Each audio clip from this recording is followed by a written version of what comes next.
একটি জঙ্গলে বাস করত একটা খরগোশ ও একটি বাঘ। একদিন খরগোশটি বের হলো খাবার এর সন্ধানে। এদিকে বাঘ শিকার খুঁজছিল।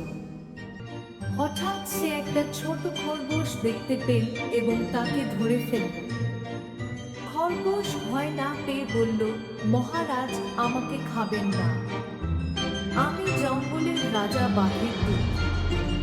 তিনি বলছেন অন্য কোনো বাঘ এই এলাকায় শিকার করতে পারবে না। বাঘ রেগে গিয়ে বলল, কে সে?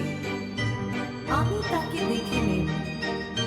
খরগোশ একটা কুয়োর কাছে নিয়ে গিয়ে বলল, এখানে থাকেন তিনি। বাঘ কুয়োর পানিতে নিজের প্রতিচ্ছবি দেখে ভাবল, সত্যি আরেকটা বাঘ আছে। রেগে গিয়ে বোকা বাঘটি ঝাঁপ দিল। বোকা বাঘটা ডুবে গেল। খরগোশ হাসতে হাসতে চলে গেল।